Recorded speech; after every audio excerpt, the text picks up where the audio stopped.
বিরল সেই শঙ্খিনী যা বছরে গড়পড়তা 50 থেকে 60টি বিষধর সাপের বাচ্চা খায়, যার মধ্যে কালাচ এবং চন্দ্রবোড়া হচ্ছে অন্যতম। আজ এই শঙ্খিনী উদ্ধার হলো দাসপুর থানার বেলিয়াঘাটা থেকে।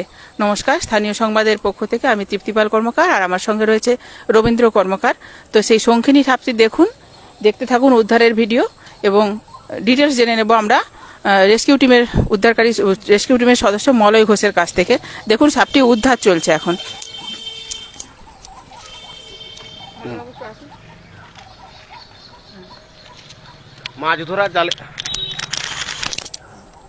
মাছ ধরা জালে জড়িয়ে গেছে ভয়ঙ্কর শঙ্খিনী শাকামুটি ব্যান্ডেড করিট ইংলিশে বলা হয়। আমরা এই সাপগুলিকে প্রথমে এই দাসপুর নয়, আমরা পূর্ব মেদিনীপুর থেকে আস্তে আস্তে এদের বংশ বিস্তার করতে শুরু করি, কিন্তু এখন দেখছি যে খুব সুলক্ষণ, মানে খুবই ভালো লক্ষণ। এরা কিন্তু পরিমাণে অনেকগুলি বাড়ছে, আর আমরা এগুলিকে উদ্ধার করে যে সকল জায়গায় বিষধর সাপের প্রাদুর্ভাব বেশি সেই সব জায়গায় আমরা যে এগুলিকে রিলিজ করছি। আমরা এখন জাল ছাড়াবো, তারপরে মানুষকে সচেতনতা বার্তা দেবো। তোমার ব্লেডটা একবার দিবে তো।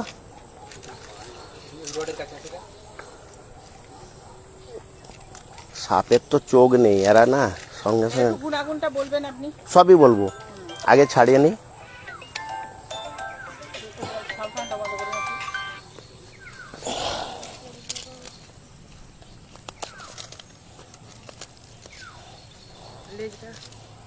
সবই দেখাবো। লেজটা হচ্ছে হুল দিয়ে যে একটা কুসংস্কার প্রচার আছে, সেটাও বলবো।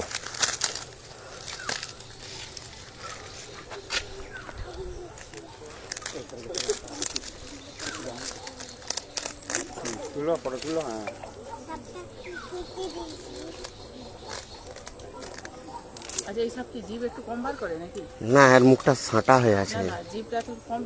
না না, বের করবে কি করে, মুখটা সিল।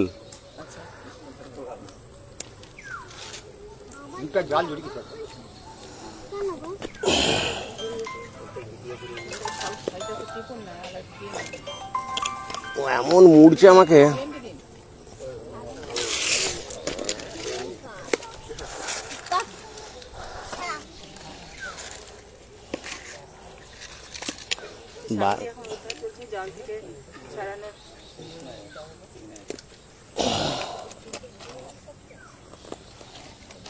একটু এসুন তো।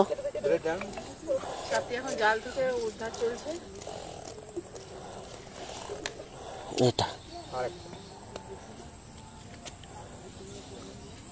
আর কিছু করতে হবে।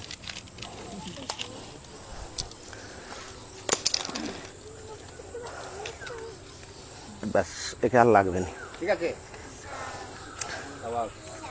আপনারা যদি এদিকে আসতেন খুব ভালো হতো তাহলে। আর এদিকে তোমরা এদিকে আসো, এদিকে আসো, এটা হলে খুব সুবিধা হয়।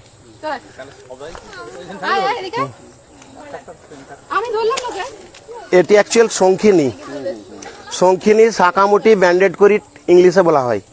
এরা ভয়ঙ্কর বিষধর, কিন্তু এরা কামড়াতে পারে না। তার কারণ এদের গোলায় দাঁত থাকার জন্য এরা কামড়াতে পারে না। কিন্তু এরা আমাদের উপকারী সাপ। সমস্ত বিষধর খাদ্য, বিশেষ করে কালাচ, চন্দ্রবোড়া এদের মেন খাদ্য। আচ্ছা বলুন তো, এখানে তো বেলেঘাটের গ্রামবাসী অনেকরাই আছে, সাপে কাটলে প্রথম করণীয় কি? আরো 4টে আছে, বলুন। সাপে কাটলে প্রথম করণীয় কি? বাঁধন দিতে হবে। যদি বাঁধন নেন, সেই অঙ্গটা কেটে ফেলে দিতে হবে। কিছু নাড়াচাড়া চলবে না, একদম পুরো ওখানটা যেমন থাকে কামড়ানোর সময় সেরকমই থাকবে, কোনো সাবান দিয়ে ধোয়া চলবে না। আর হচ্ছে কোনো বাঁধন না দিয়ে পা নাড়াচাড়া যত। আপনারা অনেকটাই সচেতন হয়েছেন, তবু আমি বলে দিচ্ছি, সাপে কাটলে প্রথম করণীয়, ভালো করে শুনে রাখুন। সাপে কাটলে প্রথম করণীয়, ওই ক্ষতস্থানের এগিয়ে কোনো রকম বাঁধন না দিয়ে, ওই ক্ষতস্থান কোনো রকম নাড়াচাড়া না করে, ওই ক্ষতস্থান ব্লেড দিয়ে চিরে রক্ত না বার করে, ওঝার খপ্পরে না পড়ে আপনাকে যেতে হবে নিয়ারেস্ট ব্লক স্বাস্থ্যকেন্দ্র ঘাটাল। সাপে কাটলে কখনো ওই ক্ষতস্থানের গিয়ে বাঁধন দেবেন না। কেন দেবেন না? যদি বাঁধন দেন, বিশেষ করে সেই সাপটি যদি র্যাসেল ভাইপার চন্দ্রবোড়া হয়ে থাকে, চন্দ্রবোড়ার হিমোটক্সিস বিষ চামড়া গলিয়ে দিবে, মাংস পচিয়ে দেবে। প্লাস ওইখানটা যখন বেঁধে দিয়ে আমরা হসপিটালে যাব, যখন ডাক্তারবাবু ওই বাঁধনটি খুলবেন, সঙ্গে সঙ্গে হার্ট অ্যাটাক হবে। এটা একটা দারুণ কিন্তু ক্ষতি জিনিস। আর সাপে কাটলে কখনো ওঝার কাছকে যাবেন না। ওঝার কাছকে গেলে বাড়িতে 3.5 কুইন্টাল কাঠটা যেমন রেডি থেকে যায়, কারণ একটু পরে ওটা লাগবে। ওঝা কি করে, ওঝা বিভিন্ন রকম বুজরুকি দেখায়, আমাদের যে গোল্ডেন সময় 100 মিনিট ওইটা নষ্ট করে দেয়। নষ্ট করে দেয় কিভাবে, বিভিন্ন থালা ফালা চিটিয়ে বা গদ খাইয়ে ওইটাকে আমাদের মানে মানুষকে তারা সংকীর্ণ করে দেয়, যাতে সে নিস্তেজ হয়ে যায়। তারপরে যখন বলে যে তোমরা হসপিটালে যাও, ডাক্তার কি বলে, টাইম ইজ ওভার। তাই সাপে কাটলে আর একটা ডাক্তারি ভাষা মনে রাখুন, রাইট, RIGHT, রাইট মানে ঠিক, এটা সবাই জানে। প্রথম অক্ষর আর মানে রিঅ্যাসুরেন্স। কাউকে সাপে কাটলে তাকে আশ্বস্ত করুন, মানে আতঙ্ক থেকে দূরে রাখুন। মনে রাখতে হবে সাপে কাটার মেন শত্রু আতঙ্ক। কেউ যদি আতঙ্কিত হয়ে যায় হার্ট অ্যাটাকে মারা যাবে, তাই তাকে আতঙ্ক থেকে দূরে রাখতে হবে। দ্বিতীয়ত আই মানে হচ্ছে ইমোবাইলাইজেশন, মানে ক্ষতস্থান নাড়াচাড়া চলবে না। হাতে কাটলে হাত ভাঁজ করবো না, পায়ে কাটলে হাঁটবো না। কেন হাঁটবো না? বৃষ্টি তাড়াতাড়ি শরীরে চারিয়ে যাবে। তৃতীয় চতুর্থ অক্ষর হচ্ছে জিএইচ মানে গো টু হসপিটাল। আপনাকে যেতে হবে গোল্ডেন সময়ের মধ্যে হসপিটাল, 100 মিনিট। আর লাস্ট অক্ষর টি, সব থেকে গুরুত্বপূর্ণ, টি হচ্ছে টেল ফর ডক্টর ফর ট্রিটমেন্ট। মানে কোনো একটা রুগীকে আমি এই বেলেঘাটা থেকে নিয়ে যাচ্ছি ঘাটাল হসপিটাল, নিয়েতে যা সিমটম মানে লক্ষণ, কি কি লক্ষণ আসবে, চোখ বুঝে আসতে পারে, গা বমি করতে পারে, বমি করতে পারে, এইসব ঘটনা ডাক্তারকে যে খুলে বলুন, পাড়ার লোককে নয়। বিশেষ করে পাড়ার লোককে বলবেন না সাপে কাটলে। পাড়ার লোককে বললে ওরা কিন্তু আপনার ওঝা নয়, ওরা এমন কুসংস্কার রটিয়ে দিবে যার ফলে ও রুগীটি আতঙ্কিত হয়ে মারা যাবে। যেমন বিশেষ করে আমাদের বেটাগ্রামে এক মহিলা তিল মিলছিল, তিল মিলতে মিলতে তাকে চন্দ্রবড়া কেটেছিল। কাটার পর এক গাদা লোক জুটে এমন তাকে ভড়কি দিল, তার হার্ট অ্যাটাক হয়ে গেল। অতএব সাপে কাটলে 3টে জিনিস, নাম্বার 1 100 মিনিটের মধ্যে হসপিটাল, নাম্বার 2 ক্ষতস্থানে গিয়ে বাঁধন দেবেন না, নাম্বার 3 কখনো ওঝার কাছকে যে নিজের জীবনটা নষ্ট করবেন না। এটা হচ্ছে শঙ্খিনী। এদেরকে ভয় পাওয়ার কিছু নাই, উপকারী সাপ। এরা যদি থাকে বিষধর সাপের বাড়বাড়ন্ত কমবে। আর এ সাপ কামড়ায় না, এখন পর্যন্ত আমাদের পশ্চিমবঙ্গে কামড়ানোর কোনো নিদর্শন আমাদের কাছে নেই।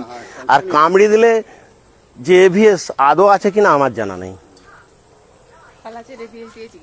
কালাচের এভিএস দিয়ে এদের মানুষকে বাঁচানোর চেষ্টা করা হয়। কালাচের মধ্যে নিউরোটক্সিন সেম। আর মানুষের মনে একটা কুসংস্কার আছে, এদের নাকি জোড়া মুখ। এই যে দেখুন, এই যে লড়ছে, এটি জোড়া মুখ নয়, এটি ন্যাজ। ন্যাজে নাকি হুল থাকে, ফুঁকিয়ে দেয়, যে এটা ফুঁকি দিলে নাকি ফুঁকে যায়। এটি কুসংস্কার, এদের ন্যাজে কিছুই নেই।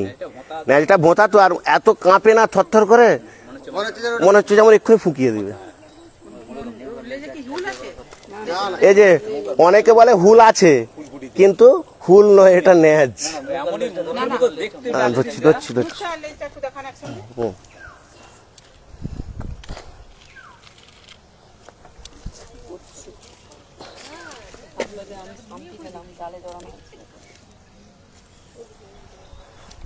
দেখুন, মুখ আর ন্যাজ একসাথে করেছি। মুখটা মুখই আছে, ন্যাজটা ন্যাজই আছে। এইটি হচ্ছে ন্যাজ, এটা হচ্ছে মুখ।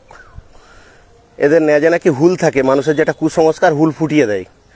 কিন্তু হুলও নয়, কিছুই নয়, এটা কিন্তু একটা কারেন্টের মতো মানে জিনিসটা যেটা হচ্ছে। ন্যাজ বলে ন্যাজে কোনো হুল নেই। ঢেমনা সাপের ন্যাজে কখনো ইয়ে থাকে।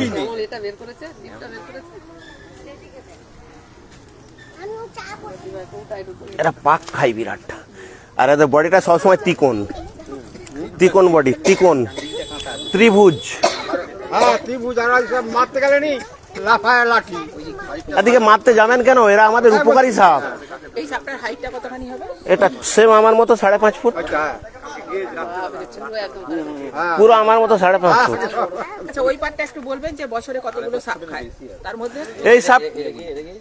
এই সাপটি, এটা হচ্ছে যমুনাঙ্গটা বাদ দাও।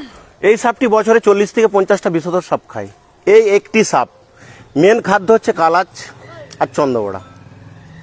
আর এই বিষধর সাপের বাড়বাড়ন্ত এরাই কমাতে পারে। ওই জন্য এদিকে আমরা খুব সাবধানে উদ্ধার করে, যেখানে বিষধর সাপের প্রাদুর্ভাব বেশি সেখানে আমরা রিলিজ করি। আমাদের রেঞ্জারকে জমা করি, রেঞ্জার সাহেব ওখানে ওই সব জায়গায় রিলিজ করে। আর এই সব একটা আছে মানে কি আরো আছে? এই সাপ একটা না, এখানে অনেক আছে। আমরা অনেকগুলোই উদ্ধার করে বিভিন্ন জায়গায় চারিয়েছি ওই মাঠে এবং যে এইটি আমরা মেয়েটিকে উদ্ধার করলাম, এই সাপ অনেকই আছে। আমরা এর আগেও এখান থেকে উদ্ধার করেছি। লক্ষণ যে এলাকায় সাপ বাড়ছে। এই সাপ বাড়ছে মানে আমাদের পরিবেশের খুব একটা ভালো লক্ষণ, তার কারণ এরা বিষধর সাপের বাড়বাড়ন্তকে কমিয়ে দেবে। তবে সেদিনের থেকে এটা বড়। আমরা তো রোজই ঘাটালেও ধরেছিলাম সেদিন।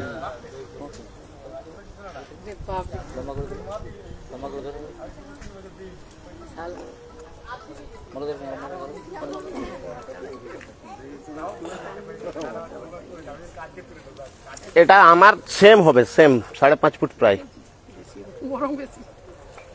বরং বেশি হবে। গেঞ্জির কালার মিশে যাচ্ছে। শাখামুঠি, শঙ্খিনী, ব্যান্ডেড করি, রাজসাপ, রাজসাপ, এর অনেক নাম।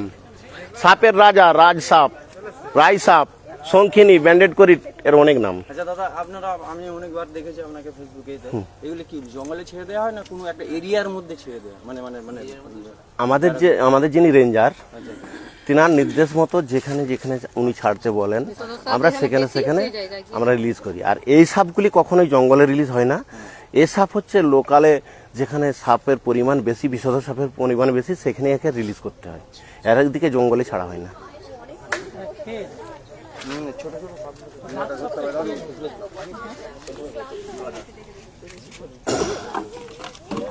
গুটিয়ে নেই।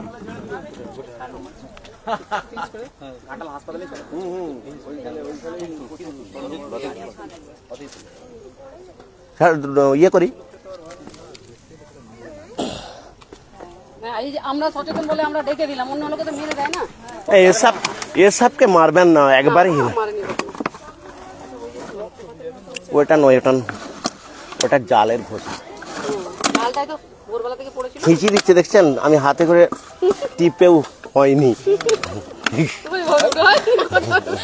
আগের থেকে